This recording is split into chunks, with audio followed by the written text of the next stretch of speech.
Ayan, go ahead po. Sige. Isang mapagpalang umaga po sa bawat sa po sa atin. Nandito po ang Kabayan Party List. Nagsisikulit ng nomination ngayong darating po na halalan.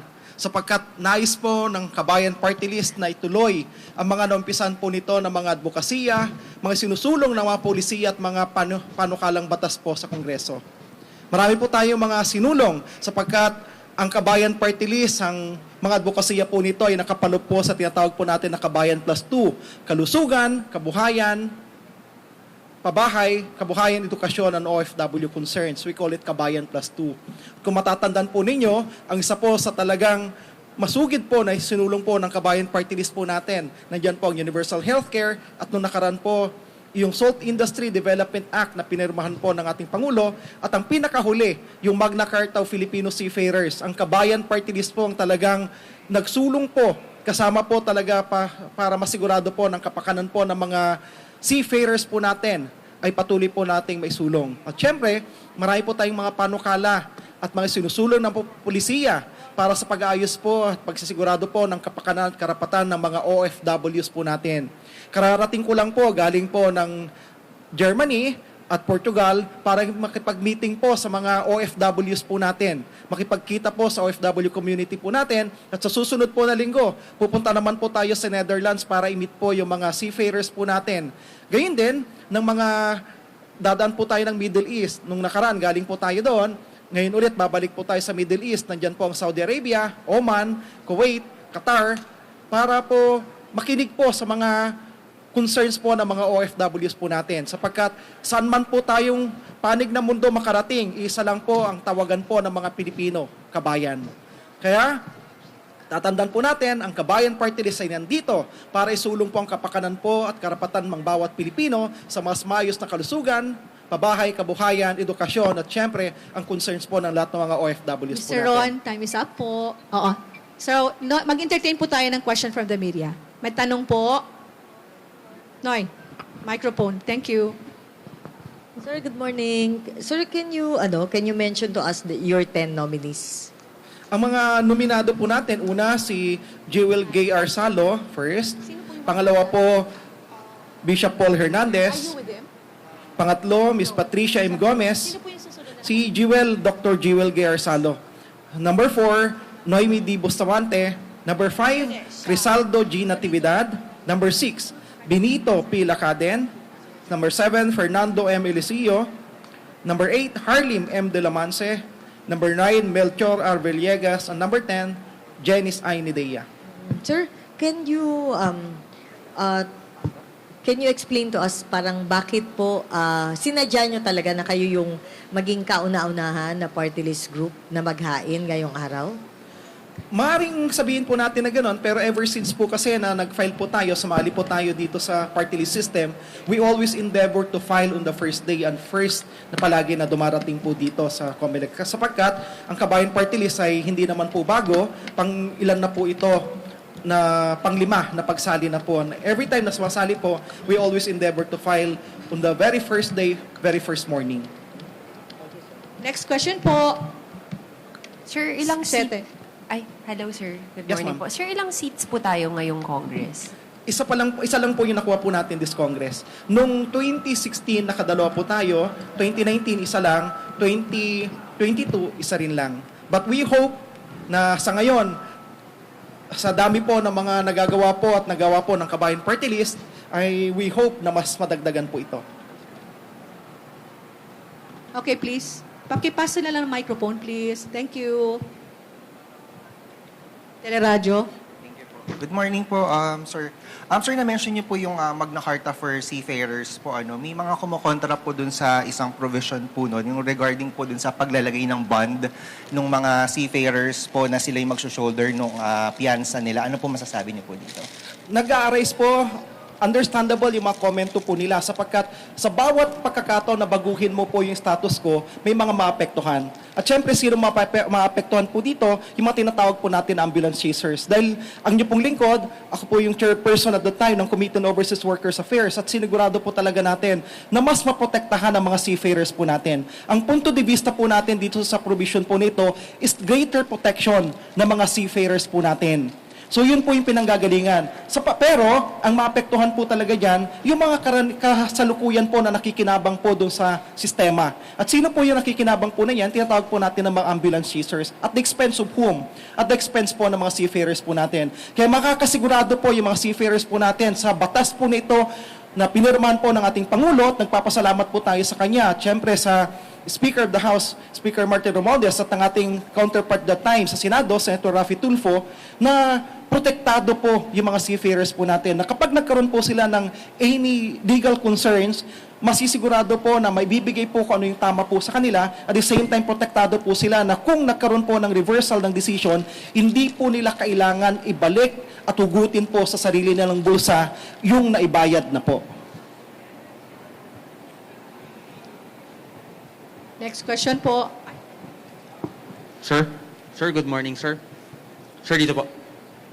Sir, first po kayo na nag-file ng as a party list. Ano po yung bilang kung sakaling pala rin po kayo, willing po ba kayo na maging isa rin sa mga party list na mag-push for the amendment of the party list law since it has been often criticized na nababastardize?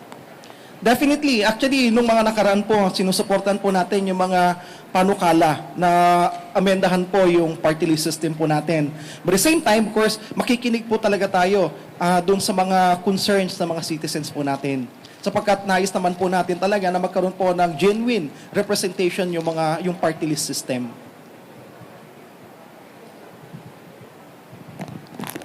Hello, good morning. Sir, good morning. Kabayan is once home to former presidential spokesperson Harry Roque, whom you've had an exchange with when he was attending the Quadcom hearings. What do you think of his, what does Kabayan think of his refusal to surrender to the House after his contempt citation?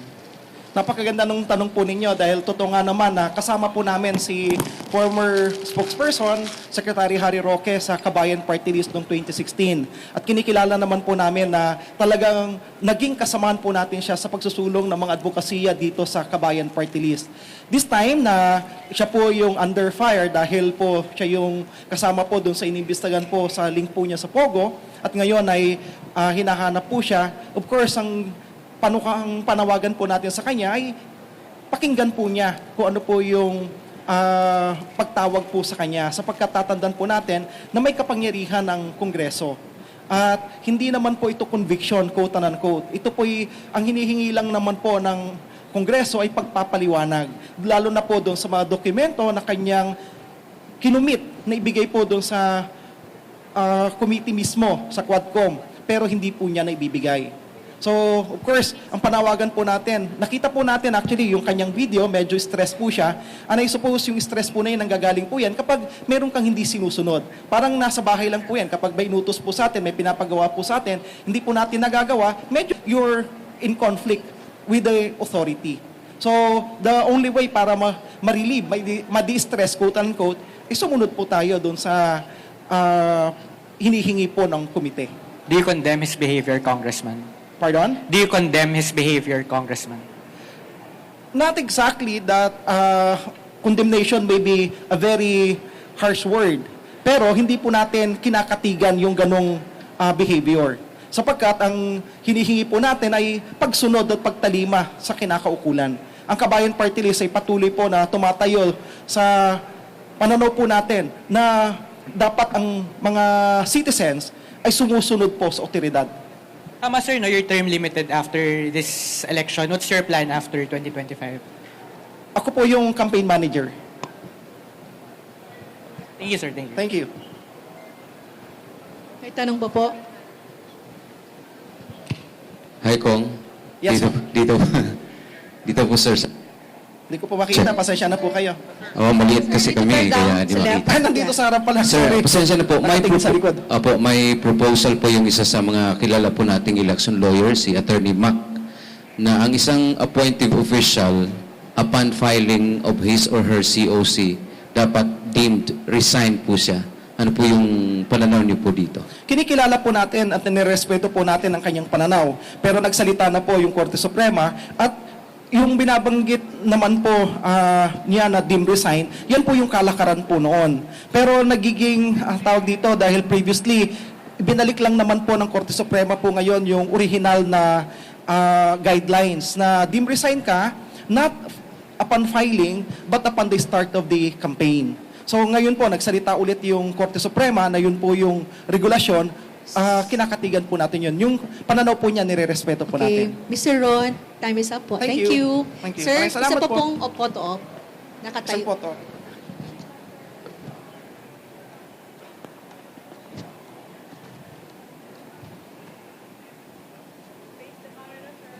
Camera, sir. Face the camera.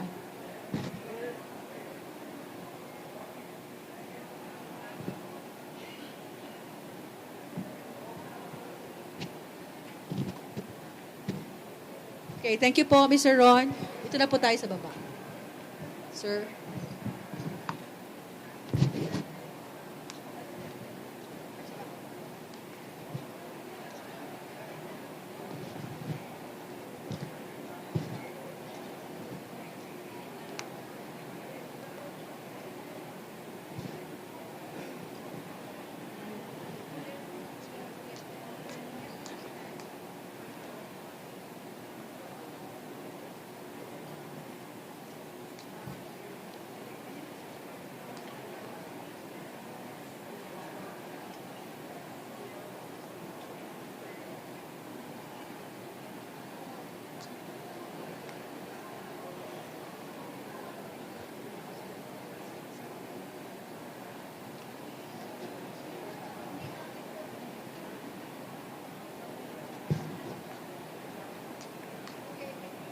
Thank you po. Thank you.